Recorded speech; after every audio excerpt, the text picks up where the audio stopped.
अभी भी आपको मेरा नमस्कार। तो देखिए भी हम पढ़ रहे थे पाठ संख्या 3 और आज हम पढ़ने वाले हैं परमाणु की संरचना के मॉडल।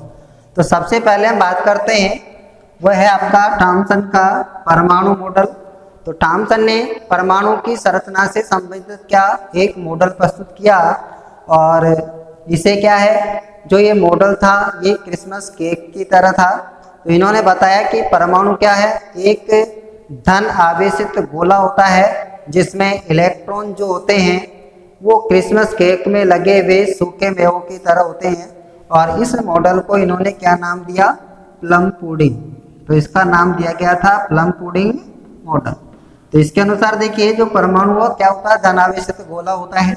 और यदि हम इसकी बात करें तो मान लीजिए धनावेशित गोला है तो इसमें क्या होता है, ये पूरा जो आपका होगा ये धनावेशित गोला और इलेक्ट्रॉन जो होते हैं इसमें इस प्रकार से लगे होते हैं। और इसकी जो तुलना है वो आप तरबूज से भी कर सकते हैं। जिस प्रकार से तरबूज होता है तो उसके अंदर उसके बीज जो होते हैं वो इलेक्ट्रॉन को दर्शाते हैं। तो ये तो था आपका थॉमसन का परमाणु मॉडल।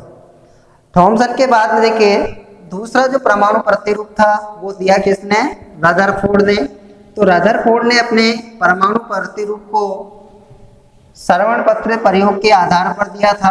तो हम सबसे पहले बात करने वाले हैं रदरफोर्ड के स्वर्ण पत्र प्रयोग की। तो रदरफोर्ड व उनके जो शिष्य थे इन्होंने क्या है, सोने की एक बहुत ही महीन जो झिल्ली थी उस पर क्या किया, अल्फा कणों की बौछार की और जो परिणाम थे उनको प्राप्त किया। तो इन्होंने जो परिणाम देखिए उनकी बात करते हैं। तो यहाँ पर देखिए रदरफोर्ड का स्वर्ण पत्र प्रयोग।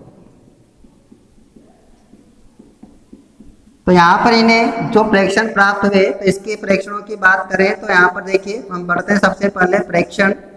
तो जब उन पर एल्फा कणों की बौछार की गई तो इन्होंने क्या देखा कि अधिकांश जो एल्फा कण होते हैं, पहला था अधिकांश एल्फा कण क्या होते हैं, बिल्कुल सीधे चले जाते हैं। दूसरा इन्होंने क्या देखा कि कुछ एल्फा कण ऐसे होते हैं जो कुछ कोण पर क्या हो जाते हैं, विक्षेपित हो जाते हैं।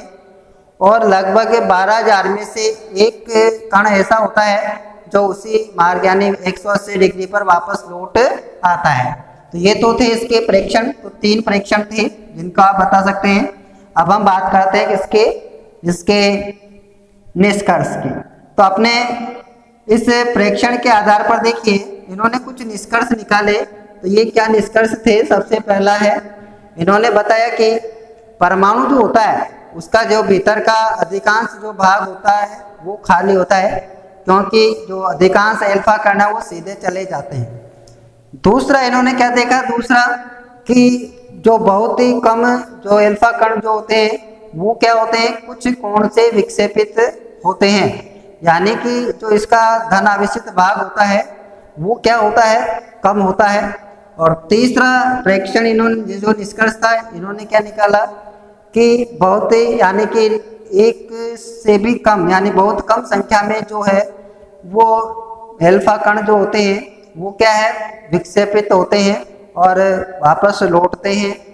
यानी कि परमाणु का जो संपूर्ण द्रव्यमान होता है वो उसके नाभिक में होता है। तो परमाणु का संपूर्ण जो धनावेश और जो परमाणु द्रव्यमान जो होता है वो कहाँ पर होता है, नाभिक में होता है। तो ऐसे करके इन्होंने क्या है 3 निष्कर्ष निकाले।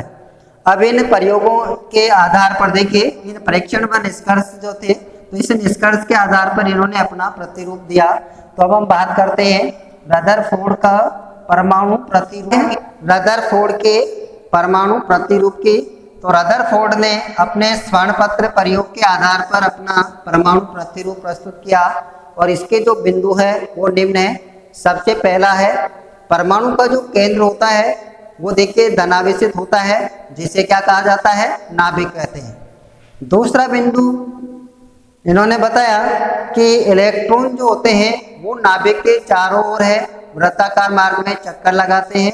और तीसरा इन्होंने बताया कि नाभिक का जो आकार होता है वो परमाणु की तुलना में क्या होता है, कम होता है। इस प्रकार से इन्होंने 3 बिंदुओं में अपना जो है प्रतिरूप प्रस्तुत किया। तो ये तो था रदरफोर्ड का परमाणु प्रतिरूप। यहाँ पर देखिए रदरफोर्ड का जो परमाणु प्रतिरूप था उसके अनुसार यदि हम बात करें तो इस प्रकार से ये वृत्ताकार पथ आप बता सकते हैं, और जो नाभिक है द्रव्यमान जो होता है यहाँ पर होता है, और इलेक्ट्रॉन जो रहते हैं वृत्ताकार मार्ग में चक्कर लगाते रहते हैं। लेकिन अब इसमें कुछ कमियां थी, तो इसकी क्या कमी थी, तो इन्होंने बताया था कि इलेक्ट्रॉन जो होते हैं वो क्या होते हैं, नाभिक के चारों ओर वृत्ताकार पथ में चक्कर लगाते हैं। तो यदि कि क्या चक्कर लगाते हुए इलेक्ट्रॉन जो होते हैं ऊर्जा विकिरित करते हैं, और इसकी जो ऊर्जा में क्या है कमी आती जाती है।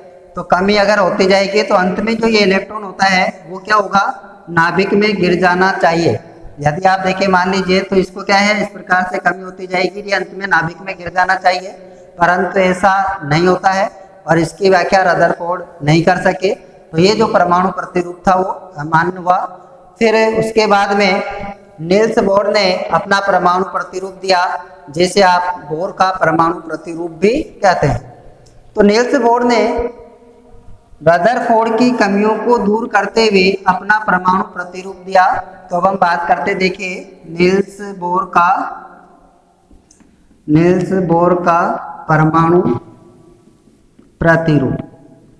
तो नील्स बोर का जो परमाणु प्रतिरूप है इसके जो प्रमुख बिंदु है वो निम्न है। सबसे पहला है कि इलेक्ट्रॉन जो होते हैं कुछ निश्चित कक्षाओं में चक्कर लगाते हैं, और इन कक्षाओं को क्या कहते हैं, विविक्त कक्षा कहा जाता है। इलेक्ट्रॉन की विविक्त कक्षा इनको कहते हैं।